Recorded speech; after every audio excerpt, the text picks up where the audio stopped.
Greetings, beautiful people. I'm Elisa and this is Sonder Travel Mag. This is not a mag, this is a YouTube. But if you like the YouTube, check out the mag, it's linked below. I've got my iced coffee, I've got my candles ablazing, and I am ready to talk to you today about travel mistakes to avoid. Now, all of these are on a list because I have made them. But now I know. Now I know. And now you will know what to avoid when you travel. So let's get started. Okay, number one is honestly, it's my top travel tip at all. It covers everything from start to end of trip. And that is be flexible. And I say from start to end because at the very beginning, if you can, when you're choosing a destination, when you're choosing dates, that's a great time to start being flexible because flights and hotels are different prices for different times of the year. For, there's a tourist season, there's an off season for pretty much everywhere. So if you can, at the very beginning, when you even start thinking about your trip, be flexible with your dates, be flexible with, how long you're staying, and honestly, be flexible with where you're going. I know that jobs and situations, they kind of control when you can take trips and what you can do. But if you have that flexibility, then be open to looking at, a broader spectrum of things you can do, places you can go, and times that you can go, and you can save a lot of money. Potentially. Now, a lot of people have a tendency to think, oh, I'm going on a trip. This is a once in a lifetime kind of thing. I'll never go back to this place ever again. I have to squeeze in everything that I can do in a tiny amount of time. And I'm here to tell you today, people, that is not always a great idea. And that is because flights change, transportation is delayed, places close, unexpected things happen all the time. And because of that, a lot of flexibility is learned through travel, actually. Like before I started traveling a lot, I was a lot more rigid. But after enough missed trains, enough running through airports, enough just like bizarre experiences that you could not have planned for, then through that I have learned more flexibility and I have learned to stay flexible with my trip planning. Sometimes the places you go, like buying museum tickets or, transportation, there are set times that you have to be somewhere.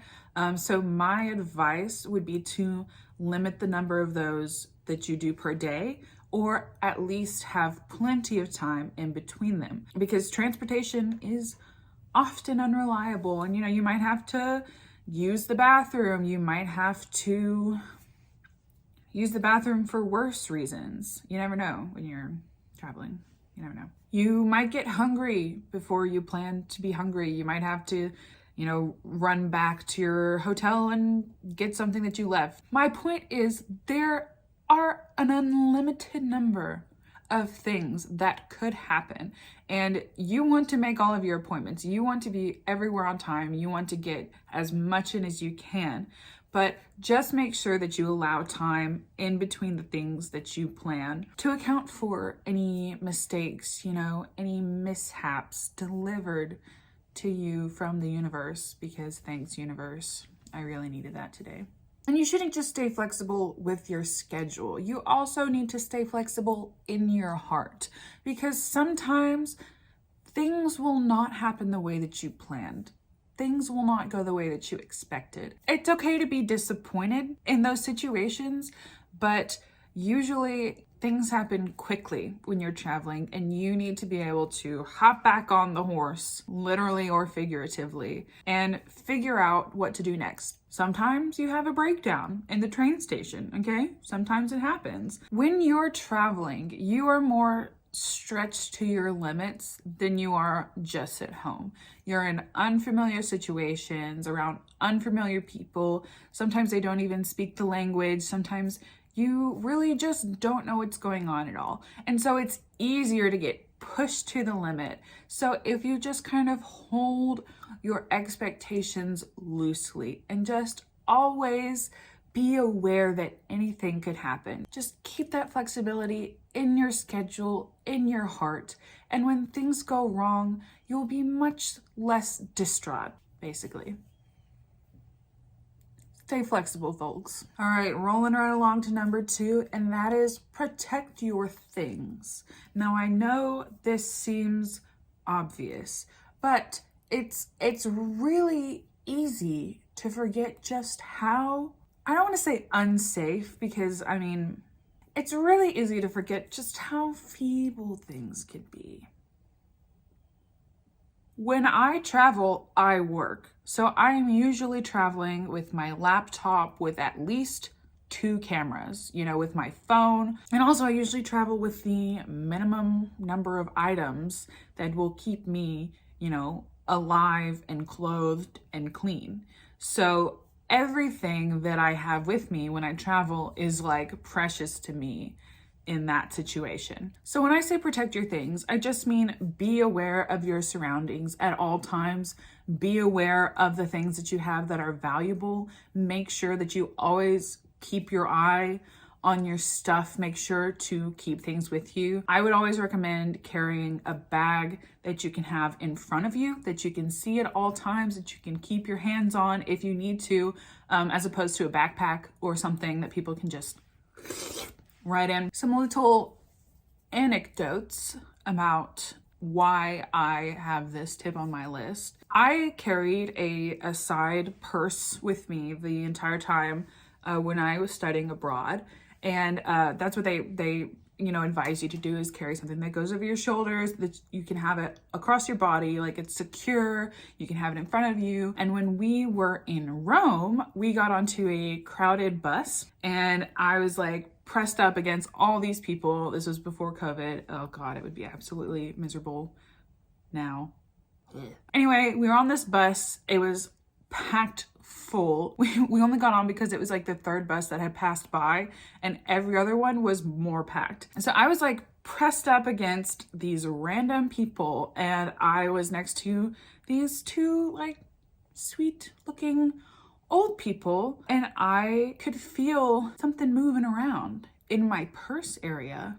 And I was like, am I really being pickpocketed by some old people right now? Thankfully, I was able to kind of turn away and like make sure my purse was zipped up, and they didn't end up taking anything. But for the rest of the bus ride, every time we like hit a stop, I just kind of, what I'm saying is, even if you have gear that you think, is safe, you still just need to be aware of your things at all time, aware of what's going on around you. Another anecdote, this was many, many years ago, but I will never ever forget it. We were in Peru, and my friend and I were sitting in the van waiting for everyone else to get in, and she was on her iPod Touch. I know this dates the story, but this is how long ago it was. This is how much I will never forget it. She was playing on her iPod Touch in the back of the van, and the window was cracked just a tiny bit. And someone literally came up, grabbed the iPod out of her hand, and ran away. And a couple of people who we were with tried to find the person who took the iPod, but never did.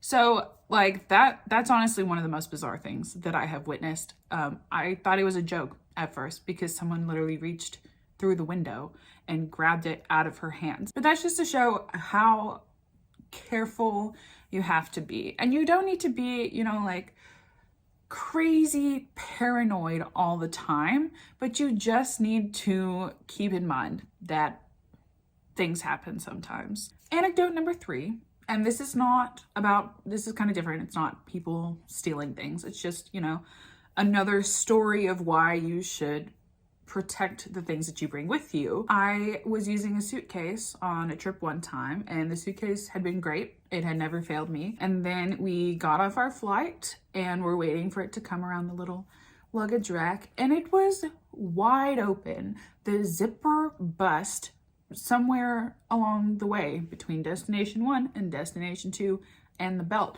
the zipper bust and my suitcase was wide open. Thankfully, I didn't lose anything. Nothing fell out of my suitcase that time. But this also happened to my mom, and she lost like the majority of the clothes that she brought on the trip.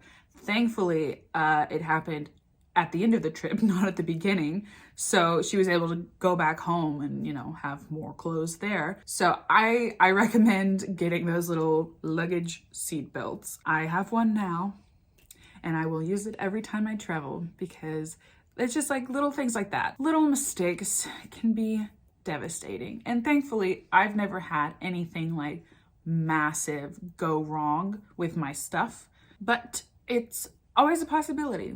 So just always be aware of your things, be aware of your surroundings, and protect your stuff. All right, number 3.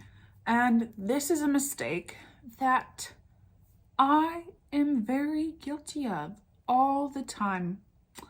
And that is simply because I love to suffer. No other reason than that, really. And that is using the wrong luggage. And I don't just mean like the wrong brand of luggage. I mean like the wrong type of luggage. So I was gifted a beautiful luggage set for my high school graduation. And I have been recently reminded that that was almost 10 years ago, but I still use the same luggage and I love this luggage. If I could be buried in this luggage, I maybe would.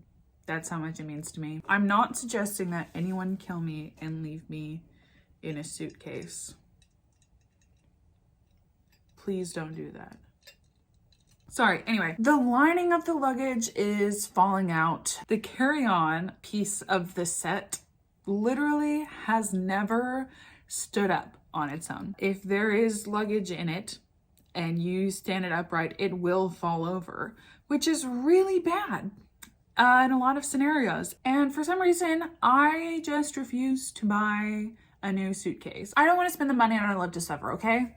Okay? But the luggage that you use can completely change your experience on a trip. If you're moving around a lot, if you are constantly on the go, going from place to place, and constantly having to have all your stuff with you, then the biggest suitcase you can find is probably not the best luggage for you for that trip. If you're going to one place and staying there for a few weeks and not really taking any small trips or anything like that, then the biggest piece of luggage you can find and everything you can fit in it is a great choice. I absolutely suggest that you invest in a good carry-on size suitcase that has 4 rolling wheels, not 2. 4 is amazing because you can it's like walking a dog. Actually, it's a lot easier than walking a dog for trips where you are constantly moving around or where you may happen to encounter a lot of cobblestone. Maybe like a backpacking backpack or something that you can carry easily instead of roll would be ideal. When you're packing up your bag before you even leave, it could seem great. But when you have to drag that bag all over the world, you might have a very different opinion. And a lot of it can be, like trial and error. You might have to learn the hard way to figure out which luggage works for you for which kind of trip. But using the wrong luggage can just wear you out. And you need that energy to explore. You need that energy to hike or to stroll along the canals of, wherever you're going that has canals. The energy that you have while traveling is precious, every single drop. And so you don't want to waste that by putting up with the wrong kind of luggage for your trip. All right, tip number 4. And that is, don't be too rude. Simple as that. Don't be too rude, especially if you are an American traveling abroad. Our reputation speaks for itself, okay? You don't need to add on to it. I have seen people come to America and refuse to tip waitresses because that's not custom where they're from. The thing is, every country is different. Every culture is different. Every language is different. The way that people interact with each other across the world looks completely different. There's already enough negative energy in the world, and you don't need to be unnecessarily adding to it, is what I'm saying. As I mentioned earlier, your energy when you're traveling is precious, and it's really easy to get hangry. It's really easy to just be worn out. I hate to say it, but it's true. When you travel, you are a representation of your country. You are a representation of your culture. Even if you don't want anything to do with your country or your culture, that's just how it is. So what I'm saying is, don't be a Karen. Don't go around the world and be a Karen, you know? That's it. That's all. Okay, given what I just talked about, my last tip is a little unexpected, but it is extremely important, and that is, don't be too polite. So, you know, you don't need to be unnecessarily rude, but also there are situations where you absolutely do need to be rude. You absolutely do need to be aggressive. I am from the South, and the default mode here is too polite. So that is something that when I studied abroad, when I lived in Italy for 4 months, that's one of the biggest changes that I had to kind of unlearn within myself. There are times when you can be feisty and when you need to be feisty. Something that I wasn't quite prepared for when I started going to big European cities was all the people that harass you. There are all kinds of people, mostly just in the big cities and the tourist cities, that they come up to you and they try to put things in your hands. They try to sell things to you. They literally just walk up and like shove roses in your hands, and you're like, I don't want this. And they're like, it's in your hands now, pay me for it. That happens all the time. And the thing is, you just need to ignore them. You just need to completely ignore them. Don't even look at them. Don't even talk to them, because if you give them those signals like, oh, I'm acknowledging your presence, they will be relentless. They will not leave you alone. I really love to be left alone, so that was quite a startling change for me. Coming from that culture where the default setting is to be too polite, it's really jarring, but there are situations where you need to stop being polite. You need to learn how to ignore people, and you need to learn how to be feisty. I'm not saying you need to fist fight people in the street, but you just need to learn how to stand up for yourself or your friends enough so that you can get out of bad situations if you need to. Or just not push yourself further into bad situations. Because people like that try to sell you things at like the tourist destinations, they know American tourists. They know that you're going to be too polite. They know what your response is going to be. So you just need to shut them down immediately and learn how to bring out that feisty side of yourself. It's kind of fun, honestly. So don't be too rude. Don't be too polite. Just be able to distinguish which situation you need to pull out your feisty side or be nice and polite to the people around you. Anyway, those are my top 5 travel tips. Wait, no. Those are my top 5 travel mistakes to avoid. Like I said, all of these I have learned through personal experience, through many, many mistakes. And so I hope you have learned something. I hope this helps you in the future. I know there are a million other travel mistakes that you can make. So if you have any that come to mind, drop them in the comments below. Thank you so much for watching. Make sure to like and subscribe, and stay safe, stay wild. I love you.